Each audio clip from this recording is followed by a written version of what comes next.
마스터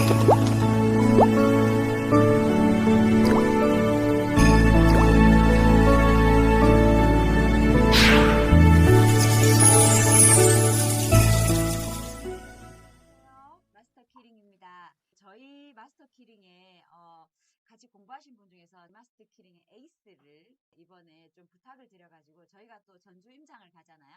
그래서 레포트를 한번 작성해보자. 오늘 이 시간을 마련했는데 요즘 MZ 세대들은 이런 걸 잘 만들어서 제가 한번 부탁드려봤습니다. 본인 소개 좀 해주세요. 네, 안녕하세요.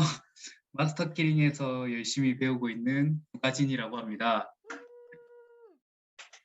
저는 마키에는 대표님과 같이 투자 경력이 많고 실력이 있는 분들이 많이 계신 걸로 알고 있습니다. 저와 같이 이제 막 부동산 공부에 입문하신 분들도 계실 거라고 생각합니다. 그래서 오늘 이 자리는 저와 비슷한 구린이 분들과 같이 공부하기 위해 만든 자료입니다. 부동산 공부 어렵게 생각하면 한도 끝도 없이 어렵지만 마켓에서 함께 하나씩 배워 나간다는 마음으로 오늘 같이 자료를 보면서 기초부터 가지고 가는 시간이 되었으면 좋겠습니다. 너무 감사해요. 예. 그럼 이제 시작해주세요. 부탁합니다. 네, 먼저 이제 전주시에 대해서 알아야 되는데 이제 부동산에서 가장 중요한 거는 일단 저는 인구라고 생각합니다. 인구가 너무 적다 보면 수요가 적기 때문에 부동산 가격 상승에 있어서 많은 영향이 주기 때문에 일단 그 투자를 하기 위한 지역의 인구와 그리고 세대 수를 먼저 알아야 된다고 생각합니다. 보시면 전주는 지금 인구수가 뭐 서울, 경기도권 지역을 제외하고는 대부분 부산도 그렇지만 인구수가 감소하고 있는 추세로 알고 있습니다. 증감수에 마이너스 1668명이라고 되어 있습니다. 작년 대비해서.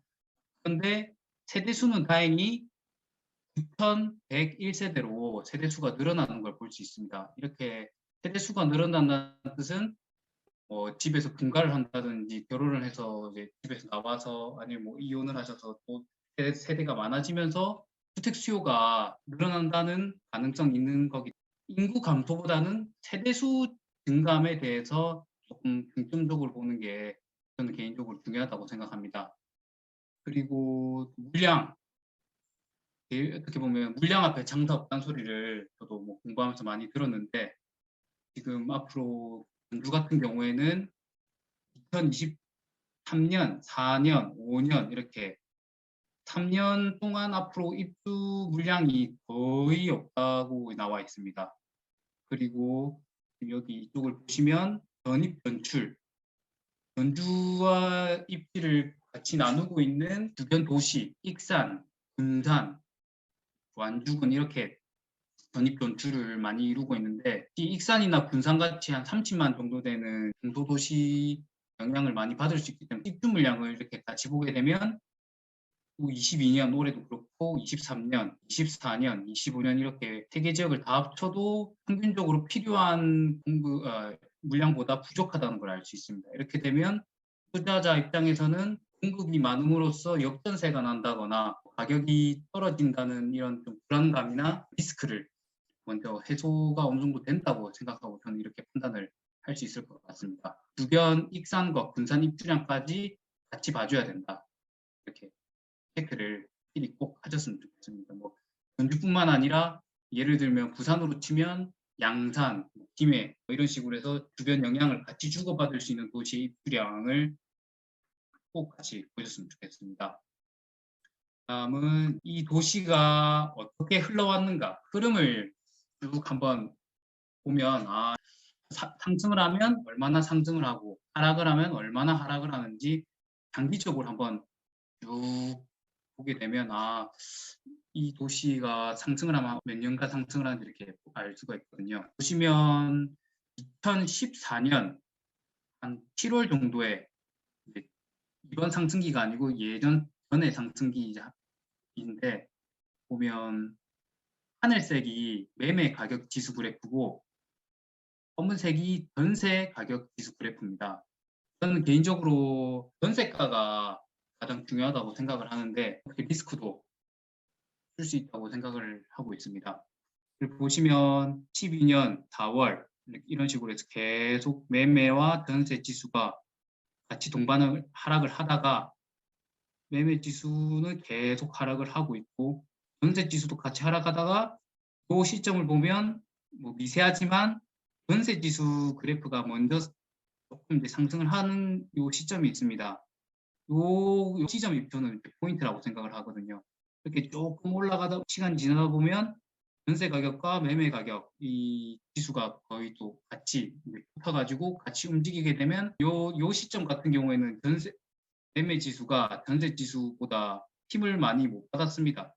이 시기 때는 공급이 많았고 약간 또 심리적인 부분도 있었을 거라고 저는 예상을 하고 있습니다. 전세 지수가 계속 또 먼저 쭉 하다가 또 하락을 하고 매매 지수 똑같이 하락을 하고 크게 폭락하는 요 시점 또 어떻게 보면 제가 앞에 말씀드린 공급이 엄청나게 많았습니다. 전주 에코시티에 하락을 하면서 전세 지수와 또 매매 지수 같이 하락을 하게 되었습니다. 전세 지수는 또 요 20년 1월부터 20년 7월 요 사이 보합을 이제 유지하게 되었습니다. 근데 매매 지수는 이제 저점을 찍고 매매 지수가 먼저 조금씩 상승하는 걸 볼 수 있습니다.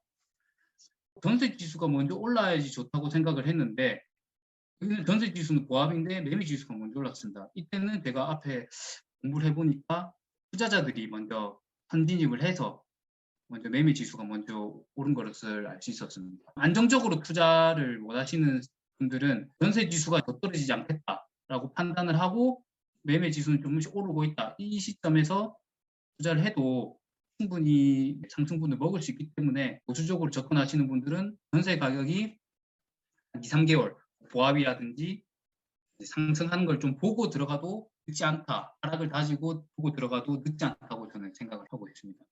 전주같이 도시 정도는 상승을 하게 되면 3년간 정도 상승을 했었고 하락을 시작하면 최근에 봤을 때는 한 2년 정도 하락을 하는 모습을 볼 수 있었습니다. 지금 보게 되면 2020년 1월부터 매매 지수는 조금씩 상승을 했기 때문에 지금 22년 5월 현재 한 2년 정도는 상승을 했기 때문에 상승 폭이 이제 앞으로 길어야 1년 저는 그런 식으로 보고 있는데 시장은 어떻게 될지 모르겠지만 상승폭이 엄청 크다고는 생각은 안 하고 접근을 하면 좋을 것 같습니다. 다음은 매매 흐름과 미분양, 입주량, 상관관계. 제가 앞에 말씀드렸다시피 전주 같은 경우에는 앞으로 물량이 많이 부족합니다.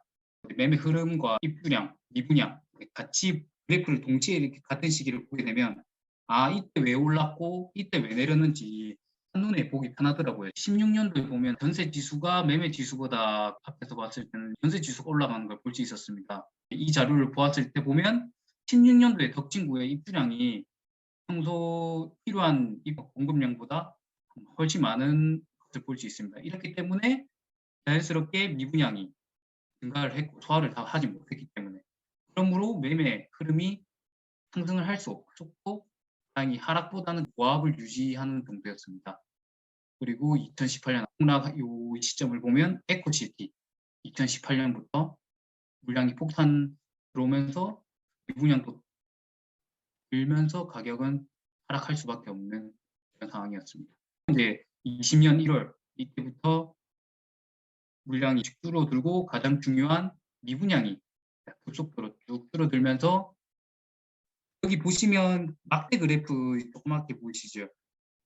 이게 준공 후 미분양이라는 건데 준공 후 미분양이라는 게 아파트가 다 지어지고 나서 아파트가 팔리지 않고 공실인 상태로 아파트가 있는 상태인데 그걸 이제 악성 미분양이라고 다들 말씀을 하시더라고요. 집이 남아돈다. 남아도는 새 집이 없어야지 가격 상승을 할 수 있는 여력이 생기는 건데 이때 보면 미분양과 매매 흐름이 정반대인 것을 볼 수 있습니다.